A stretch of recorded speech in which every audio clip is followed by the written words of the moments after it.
My name's Jeron. I'm a rapper and I'm from Dunstable. I got into what I do by listening to music. I used to do a paper round when I was a teenager, and I used to cycle to college, and my friend updated my iPod with loads of hip hop songs and that before I got into my own sort of music. And I started listening to other artists and started relating to the other artists, and it made me want to try it out myself. I think originally I did what I did because I was seeking some sort of validation, as I don't feel like I got it enough in my own life, so I started seeking validation. So I think it was almost an attention-seeking thing.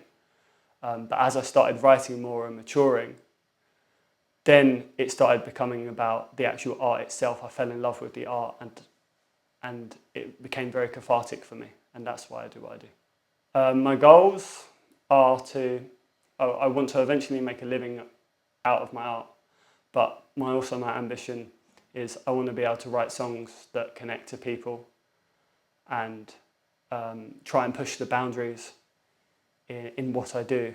I want to try and find a different way to rap and a different way to express myself to push the culture forward as well. 3 words that would define me is I'm a storyteller. Another word I would say is I'm a wordsmith. I love words. I love being able to change them and warp them to my will. And the last word I'd say to define me is I'm quite quirky. In the next 5 years, I want to have a body of work behind me. I'd like to have my own space to record, and I would hope that in the next few years that I've actually built a solid fan base that enjoys my work. I get my inspiration from countless places, so mainly it will be I'll see a film, or I'll read a book or listen to an audio book, and I question those films or those books or anything and see if I can twist anything myself into trying to make something new, or if I was to approach something, how would I do it differently? The other inspirations I get is from life, and a lot of it's from like my sense of humour as well. My creative process for me, normally I stack up a lot of words that rhyme together, and that's just to keep my mind like strong when it comes to rhyming and like wordplay and that, so I'm consistently always writing. And then once I have enough, I normally change that into an idea. But that's more with battle rap rhymes. If it's a story or like a concept, I normally think of the concept first, then I try and find a beat that I like, and then I'm like almost trying to direct like a movie in my head to fit that beat, and then I write it all out, and then I try and make it rhyme as best as I can. It's taken me a long time to just fine tune it.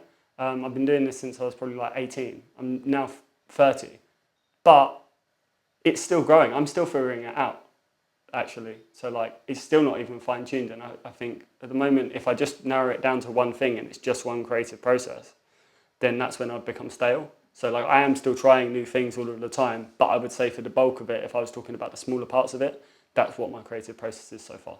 I think being an artist actually can have a lot of negative effects to your life as well, because you're so focused on your art, you don't have time for family and friends because you're trying, especially if you're trying to make it as a living, you have to sacrifice a lot in order to be able to be as good of an artist that you can be. So it does affect you negatively. But one of the things that is good about being an artist is I think you're more aware of your surroundings. You're always you're a little bit more sensitive, I think, as well, being an artist. So it works like a double-edged sword, because you notice things and you notice people a lot better. You know, if something's going on with someone, you're more empathetic. But also you're extremely sensitive as well as an artist, I find. I think you have to be sensitive to be an artist. I think it does come hand in hand. I think people are just made that way. Because when you're sensitive, you're able to process your emotions better, I think. You feel it on a much deeper level, and it helps with your art. I think if you're an artist and you're not sensitive, you end up just being, for example, if you're a rapper and you're not sensitive, you end up just being a braggadocious battle rapper. And that's great, but then that doesn't actually help with relating to other people. That's just you giving the big I am.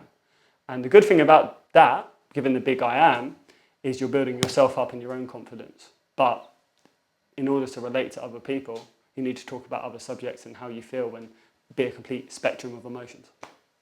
I'm always up for collaborating with other artists. What I actually look for in other artists is that some artists, you'll meet them and they have that look in their eye. You can tell that they actually care about the art.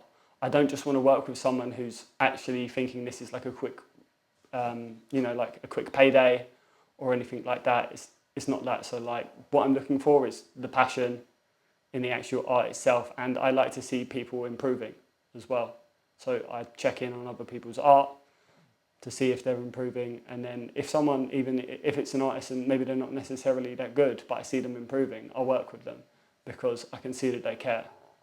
So it's about the love of the art, really. What you can expect from me in the future is a lot more music coming out, a more personal project from me. That's what I'm trying to focus on primarily, is becoming more than just a one-sided artist. As my last project, I feel like it's fantastic, but it was primarily storytelling and battle rap rhymes. Where I want to take this is to open it up more as an artist, and show the whole spectrum of who I am. I'm prepared for success because that would be great. Success is awesome, but being able to pay for your house or do whatever you want and be able to make a living off music is great. But I'm also prepared for the lows. What if I never make money off of music? I'm still going to be doing it anyway because I love it. It doesn't really matter. At the end of the day, I'm still going to be making music. I don't know if people should take me seriously. It's really up to them. Like, I can't control how people take my music. That's the whole thing about art. I'd like them to take me seriously because I put a lot of time and effort into my art, but no one has to take me seriously. It's ultimately up to them. If someone came up to me and said, I want you to make this certain type of music for me, I would say, you're looking for the wrong artist. You're looking at the wrong artist. I can only make music that I like to my taste because that's who I am as a person. I can't make the music that you like. If you want the music that you like, you have to make the music that you like. There's no way to cater to a crowd of people because people can smell it from a mile away if you're not being authentic. People can find me on Instagram as Jeron_Ross, so it's JERON_ROSS on Instagram. That would be the best place to find me.